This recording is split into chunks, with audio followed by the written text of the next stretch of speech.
नमस्कार. आपल्या इथे पावसाळा संपल्यावर ठिकठिकाणी जत्रा पाहायला मिळते आणि त्या जत्रेत मुलांसाठी विशेष आकर्षण म्हणजेच त्यात असणारी बालनगरी. हे मी 100% सांगू शकते, कारण मी लहान असताना मी जत्रेत फक्त एकाच कारणासाठी जायचे, ते म्हणजे तिकडच्या बालनगरीची मजा लुटण्यासाठी. युके मध्ये सुद्धा उन्हाळ्याची जेव्हा चाहूल लागते, जेव्हा पावसाचं प्रमाण थोडं कमी असतं, तेव्हा ठिकठिकाणी अशा बालनगरी पाहायला मिळतात, अशा फन फेअर्स पाहायला मिळतात. तर चला बच्चे कंपनींसोबत मजा घेऊयात अशाच एका बालनगरीची. ही तशी छोटी बालनगरी होती. फार राईड्स नव्हत्या आणि लोक सुद्धा जरा कमीच होती, कारण पावसाचे चिन्ह दिसत होते त्या दरम्यान. बालनगरी जरी छोटी असली तरी बच्चे कंपनीने खूप मजा केली. राईड्स मध्ये बसण्यासाठी असे टोकन्स विकत घ्यावे लागतात. एक टोकन 1.25 पाऊंडचा होता, म्हणजे 125 रुपयांचा, आणि जर 40 एकत्र घेतले तर 40 पाऊंड्सला ते पडत होते आणि प्लस त्याच्यावर 5 टोकन्स फ्री मिळत होते. म्हणून मी ते सरसकटच घेऊन टाकले आणि प्रत्येक राईडसाठी साधारणतः 4 ते 5 टोकन असेच लागत होते. त्यामुळे हे 40 टोकन्स काही फुकट जाणार तर नव्हते. माझा आता टोकन पुराण बाजूला ठेवते आणि तुम्हाला पहिली राईड दाखवते. हे फन हाऊस असं होतं. ह्यात 3 लेव्हल्स होते आणि प्रत्येक लेव्हलवर वेगवेगळ्या प्रकारचे अडथळे होते. मुलांनी ह्या अडथळ्यातून आपला मार्ग काढायचा आणि मग 3ऱ्या लेव्हलवर असणाऱ्या त्या घसरगुंडीतून घसरून मग खाली यायचं. अशी मज्जा होती ह्या राईडमध्ये. बच्चे कंपनी सुद्धा फार क्रिएटिव्हली अडथळ्यातून मार्ग काढतात. आपल्या इथे जत्रेत मी असं ऑब्स्टिकल कोर्स असं नाही बघितलेलं. आपल्या इथे जत्रेत मोठमोठे आकाश पाळणे, मेरीगो राऊंड्स आणि मग मिरर्स म्हणजे आरशांचा खेळ, लहान मुलांसाठी छोटी छोटी ट्रेन्स, असे असे आपल्या इथे आकर्षणं मुलांसाठी पाहायला मिळतात. इकडचं हे ऑब्स्टिकल कोर्स म्हणजे जरासं वेगळंच होतं मला बघायला, त्यामुळे मला बघतानाही खूप मजा आली. आम्ही या बालनगरीत साधारणतः आम्ही दुपारी गेलेलो, 3च्या सुमारास गेलेलो. त्यामुळे फार लोक तुम्हाला दिसणार नाही. इथे फार मुलं तुम्हाला दिसणार नाही. त्यामुळे गर्दी तशी नव्हतीच आणि संध्याकाळी गर्दी वाढेल ऑफिसेस वगैरे सुटल्यावर. आणि त्या फन फेअरचा हा शेवटचा दिवस सुद्धा होता. त्यामुळे लोक वगैरे आधीच्या दिवसात येऊन गेले असतील. त्यामुळे बालनगरीत अशी खूप अशी शांतता अशी वाटली. इथे नॉर्मली लोक पण कमीच असतात. असो, अडथळ्यातून मार्ग काढत काढत बच्चे कंपनी पुढे जात होती. तर या दोघीच नाही तर सगळीच बच्चे कंपनी क्रिएटिव्हली मार्ग काढत काढत वरच्या लेवल पर्यंत पोहोचले. मला वाटलं 3ऱ्या लेवलवर गेल्याच्या नंतर त्या घसरगुंडीतून बाहेर आल्यावर ती राईड संपते, म्हणून मी त्या मुलांना सांगत होते की तुम्ही डाव्या बाजूला जा, अजून त्या राईडमध्ये राहा, अजून ऑब्स्टिकल कोर्स तुम्ही एन्जॉय करा, म्हणजे कसं त्यांना अजूनही तिथे एक मजा करता येईल. आणि मला सुद्धा ते 4 टोकन जे मी दिलेत ते असे फुकट गेल्यासारखे वाटणार नाहीत, म्हणजे मला ते असे पैसे थोडे वसूल झाल्यासारखे वाटतील असं. म्हणून मी त्यांना सतत, तुम्ही व्हिडिओमध्ये बघू शकतात की मी त्यांना सतत सांगत होते की तुम्ही राईडमध्ये राहा, ह्या डाव्या बाजूला जा, बाहेर पडू नका. मुलं किती क्रिएटिव्ह आणि हुशार असतात हे तुम्ही बघालच. घसरगुंडीतून बाहेर आल्यावर सगळी बच्चे कंपनी त्या छोट्याशा गेटच्या खालून पुन्हा त्या राईडमध्ये आत शिरली. ही गंमत माझ्या व्हिडिओमध्ये कैद झालेली आहे, तर तुम्ही ती गंमत पहा. त्यांना त्या घसरगुंडीतून खाली यायची इतकी घाई होती आणि मला त्यांना खाली येऊ द्यायचं नव्हतं. त्यामुळे तुम्हाला दिसतीलच मी खुणाखुण करतेय की तुम्ही डाव्या बाजूला जा, डाव्या बाजूला खेळा, तिकडे खेळा आणि इतक्या लवकर तुम्ही या राईडमधून बाहेर येऊ नका, नाही तर एकदा तुम्ही बाहेर आलात तर मग तुमची ती राईड संपणार आणि मग तुम्हाला पुन्हा आत शिरता येणार नाही.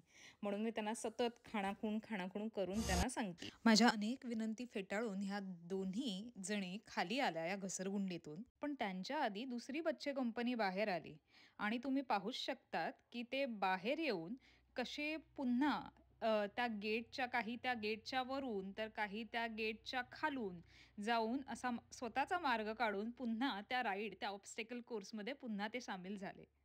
मला ते बघायला फारच गमतीशीर वाटलं आणि मला खूप मजा आली, स्पेशली हे बघताना. आता ही बाहेर आली आणि हिला वाटलं की संपलं, म्हणून ती बाहेर येतच होती आणि मी तिला सांगतच होते की परत जा, तेवढ्यातच तिने इतर मुलांना आत जाताना बघितलं आणि तीही त्यांच्या पाठोपाठ आत गेली. पण खरंच मला हे बघून अतिशय कमाल वाटली आणि माझ्या मनात विचार आला की खरंच मुलं ही अनुकरण करण्यात किती हुशार असतात. राईडभर माझं फक्त एकच लक्ष होतं की मुलं या खेळातून बाहेर येऊ नये म्हणून मी त्यांना सतत आत राहण्यासाठी सांगत होते. पण मस्त 20 मिनिटं बच्चे कंपनी आत खेळले आणि मला सुद्धा माझे पैसे वसूल झाल्यासारखे वाटले. हा ऑब्स्टिकल कोर्स खूपच छान होता. नुसतंच बच्चे कंपनी काय तर असे मोठे लोक सुद्धा ह्या ऑब्स्टिकल कोर्समध्ये सहभागी होत होते. त्या ऑब्स्टिकल कोर्स नंतर आत्ता वेळ होती ह्या दुसऱ्या थरारक रोमांचक राईडची. याला इथे वॉझर्ड असं म्हणतात. आपल्या इथे पहा अम्युजमेंट पार्क्समध्ये आपल्याला हे पाहायला मिळतं आणि त्याचे इंडिव्हिज्युअल युनिट्स असे कपबशीच्या आकाराचे असतात आणि आपण त्याला कप अँड सॉसर असं सुद्धा म्हणतो. कप अँड सॉसर राईड असं सुद्धा म्हणतो.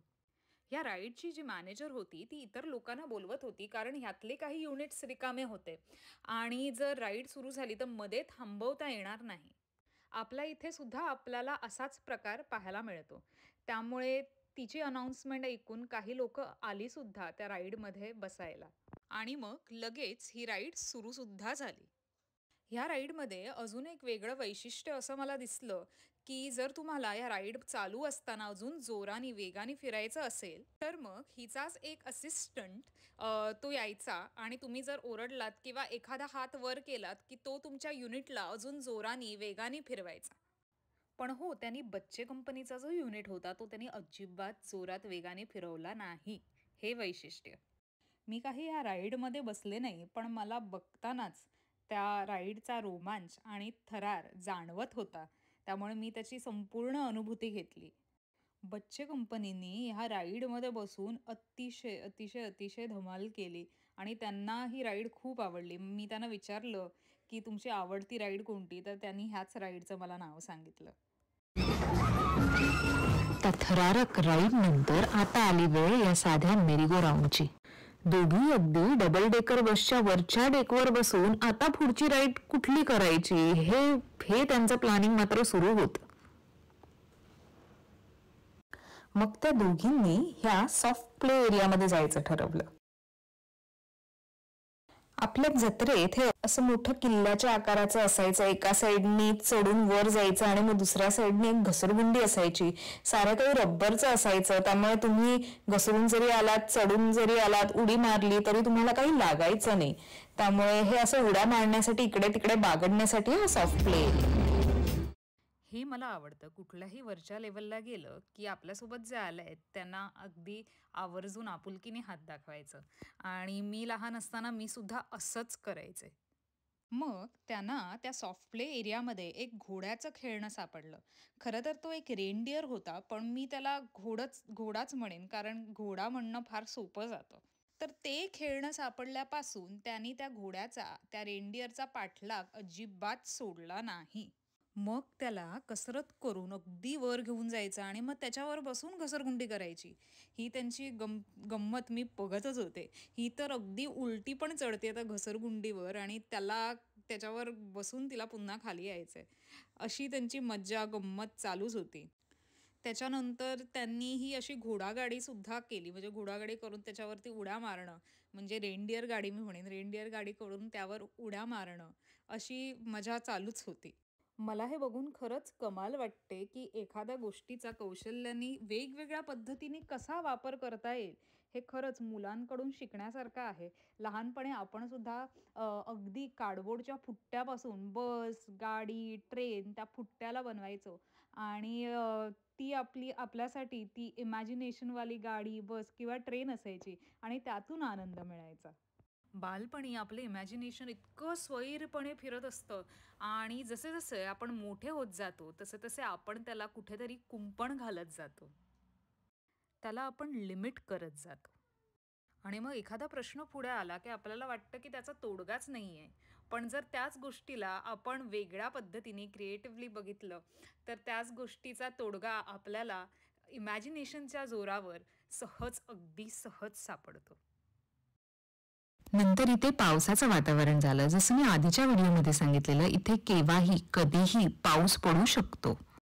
एक बरं होतं या सॉफ्ट प्ले एरियाचं की एकदा तुम्ही टोकन दिले की तुम्ही अनलिमिटेड वेळ आत घालवू शकतात, अनलेस तुम्ही बाहेर येत नाहीत त्यातून. पण या सॉफ्ट प्ले एरियाची जी इन्चार्ज होती तीही खूप चांगली होती. पावसात मुलं जरी बाहेर आली तर ती सगळ्यांना आत घालवत होती, कारण ती मुलं पावसात भिजू नये म्हणून.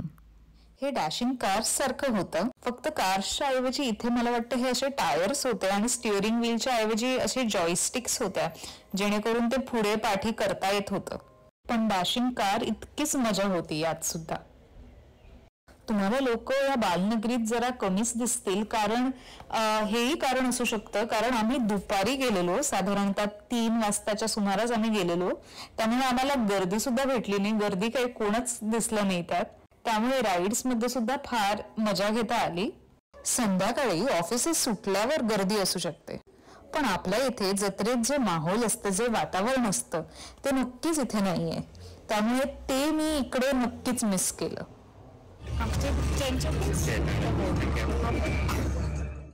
ह्याला म्हणतात बंजी ट्रॅम्पोलिन. ही त्यांची नेक्स्ट राईड होती.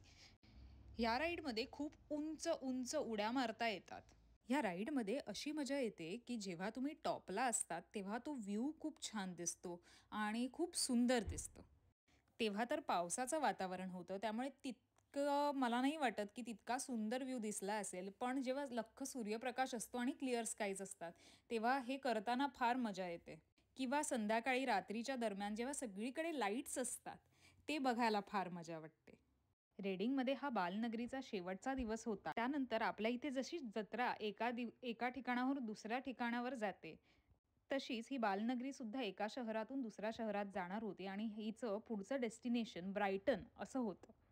इथे क्रिसमसमध्ये विंटर वंडरलँड असं असतं. ती सुद्धा एका प्रकारची बालनगरीच असते, पण फार मोठी असते. भव्य आकाश पाळणे, ice skating rings, roller coasters असं मोठमोठं सेटअप असतं. आणि त्या बालनगरीला साधारणतः डिसेंबर दरम्यान खूप गर्दी असते. लंडनचं विंटर वंडरलँड तर खूप फेमस आहे आणि त्याला पाहायला वेगवेगळ्या शहरातून लोक अगदी आवर्जून जातात. मी राईड्समध्ये बसले नाही, पण ही बालनगरी मला माझ्या बालपणात घेऊन गेली. मी आशा करते की या व्हिडिओच्या निमित्ताने तुम्ही सुद्धा तुमच्या बालपणीत रमाल आणि तुम्ही तुमच्या भावंडांसोबत, मित्रमैत्रिणींसोबत केलेली धमाल, मज्जा आणि किस्से सगळे आठवाल. बालनगरीत आनंद लुटून झाल्यावर त्या दिवसाचा शेवट झाला या पाण्याच्या डबक्यात खेळून.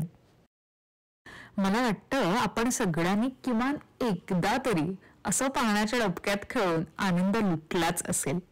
अशा पाण्याच्या डबक्यात खेळण्याचा आनंद कुठलीच बालनगरी देऊ नाही शकत, हे मी नक्कीच मान्य करते. कपडे चिखलाने रंगले, पण मात्र त्यांचा चेहरा आनंदाने रंगला. स्माइल.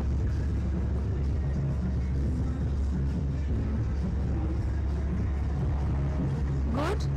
हॅपी. पाण्यात आपण जर पुन्हा गेलो तर कपडे पुन्हा ओले होणार, त्यामुळे आता पाणी सोडून दगडांचा एक वेगळा खेळ सुरू झाला. पाण्याच्या डबक्यात, दगडात आनंद हे फक्त मुलंच शोधू शकतात. खरंच हे बच्चे कंपनीकडून शिकण्यासारखं आहे. आयुष्यात किती पाण्याची डबकी आली किंवा किती खडतर प्रवास जरी झाला तरी आनंद मानायला शिकलं पाहिजे. On that very good note me video इथेच थांबवते. व्हिडिओ पाहिल्याबद्दल खूप खूप धन्यवाद. आणि तुम्हाला व्हिडिओ आवडला असेल तर लाईक करा, आपल्या मित्रमैत्रिणींसोबत शेअर करा आणि सबस्क्राईब करायला विसरू नका. धन्यवाद.